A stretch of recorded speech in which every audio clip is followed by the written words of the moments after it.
Thanks for joining me on the Peace and Parenting podcast. I'm so glad you're here. Welcome back to the Peace and Parenting podcast. I'm Michelle and I'm here, and I am coming off a high from my 30-day challenge meeting today, which is a glimpse inside of the Connected Parent Mastermind. And so if you have not checked out our Connected Parent Mastermind, our group coaching program, where we have a little community of people, we meet 3 days a week. I do a meeting on Wednesdays. Coach Martha does a meeting on Tuesdays. Coach Taryn does a meeting on Thursdays. And we really dive into the ideas of connected parenting. Plus, you get access to all of our online materials, our podcasts that correlate with the online materials, my book, support materials, old events, my courses. You get everything. The school community, you get it all. So if you want to dive deeper, if you really want to know how to apply these things, this is the program for you. And it's a great program. So you can email me at michelle@peaceandparentingla.com. I'm happy to get on a call with you and chat about it. You can also click in the show notes and read a page all on the information on it. Okay. I want to talk about how play can be discipline. Play is used to teach. And that is what discipline is, to teach. So play is actually one of the best ways in which we can discipline children. Play is one of the best ways we can interact with children. So if discipline is to teach, then play is the best discipline, because play is one of the best ways to teach children. And here's the reason why. Because play is their language. They speak the language of play. And how do you want to learn something? Do you want to sit in a lecture hall and have someone lecture to you about the morality of, a sibling relationship? Do you want someone to sit you down and explain it to you or to correct you around it? Or would you rather have someone be silly and fun and connective and interactive in teaching you something? What's the best way you learn? Is it through having a worksheet or reading something in a book? Or would you actually benefit if someone played with you, if someone was fun with you? I taught Spanish way back when. I was a teacher for 14 years. I taught elementary school and I taught secondary. And I taught all of it in Spanish. So I taught, bilingual ed and I taught Spanish 1 and 2. And when I got to Spanish 1 and 2, so I started with bilingual ed in early elementary, kindergarten and second grade. And I used a lot of play in the classroom. Like we would do all kinds of games. We would, because if you think about a kindergarten classroom, we did a lot of singing. We did a lot of fun rhyming things. We played. And that's how I taught the kids. And they loved it because it was playful. And I didn't even know I was doing connective parenting. I was doing connective teaching, right? Because I was using play to get my point across. And I would always, be the bumbling idiot like, oh, 1 + 1 is 6, right, guys? And they would all laugh and say, oh, Miss Kenney, you're so dumb. You don't know what it is. You know it's 2. And I would be silly and playful. And it really taught them things, right? And it was fun and it was interactive.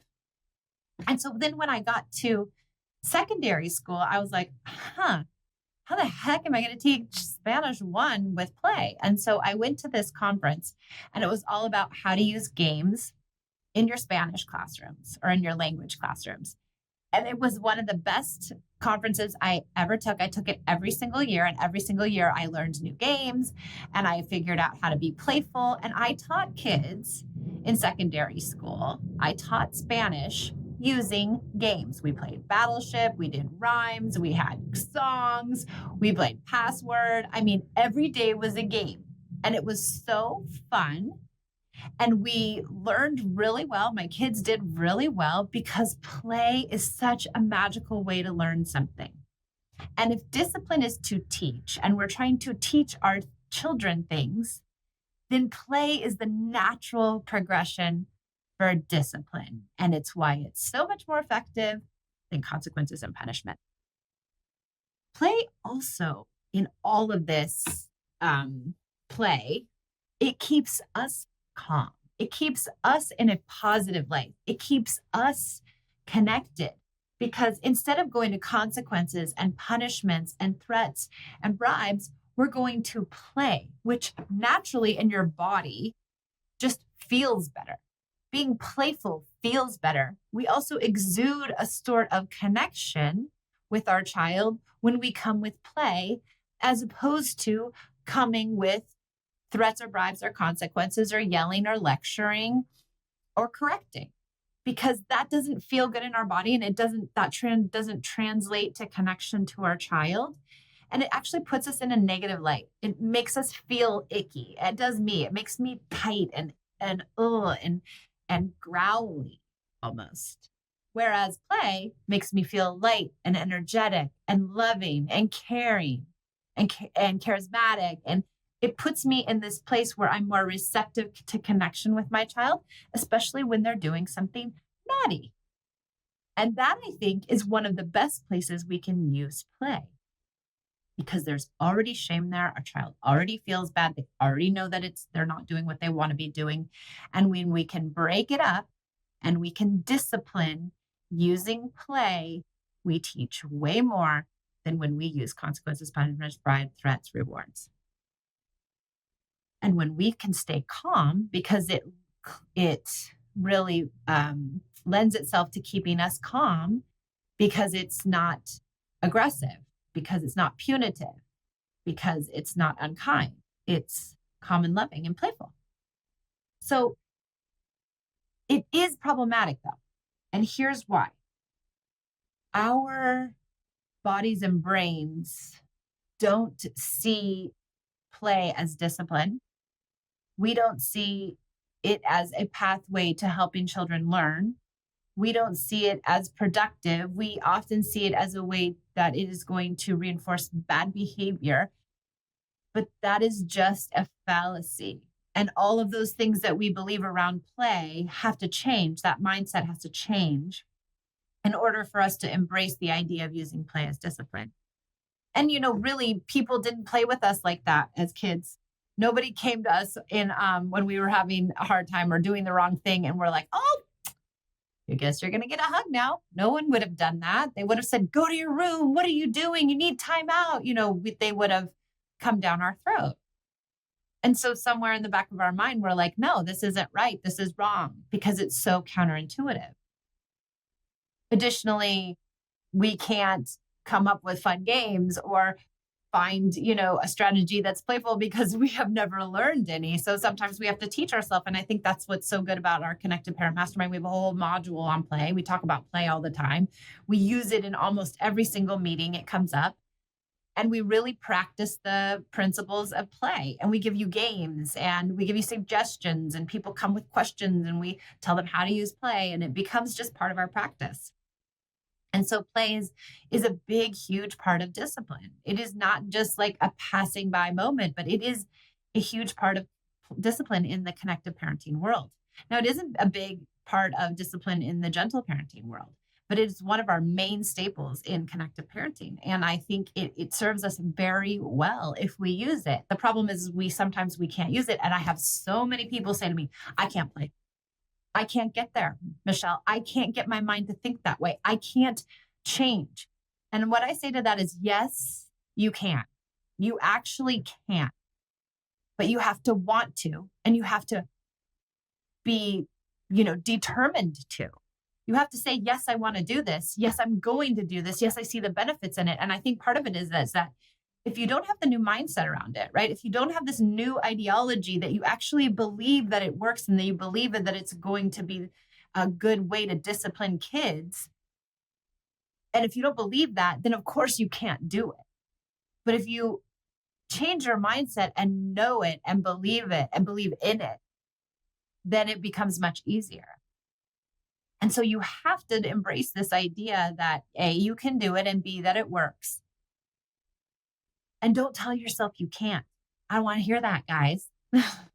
I mean, you can. I was the most unplayful person when I first came to parenting. I was very like stern. I don't know why, because I could play with my students, but I was very stern because I think I was so fearful that I wasn't doing it right, or I was so fearful they weren't going to get all the things they needed. I wasn't going to teach all the lessons. And I didn't translate it to behavior, the play, I guess. I translated it to curriculum, but I could never translate it to behavior. And so I had a really tough time with play. I could not do it. It was so hard. And I told myself I couldn't do it. But when I finally embraced it and I told myself, yeah, Michelle, you can do it. This is so good. And I practiced it and it started to really work. I was off to the races with it. And now it is literally, it is my go-to way in which I interact with my kids. And I just do it not as discipline. I'm just playful now all the time. I mean, especially with Pia, like I get that kid laughing every morning, being the bumbling idiot. I mean, she thinks I'm ridiculous. I mean, I will be in the worst outfits ever and ask her if we can do like a TikTok and can you record it and can you give it to me, because I want to, have it for either my Instagram or I want to have it for my own prowess. And she'll be like, Mom, you look ridiculous in those. I was like, I know, I thought I looked like really good. I thought I was doing all the dance moves just right. And she's like, Mom, please don't. You look horrible. And she can't believe that I put some of the stuff out there that I do about myself, dancing. She's like, I can't believe you posted your dancing. It's so bad. Like, what are you thinking?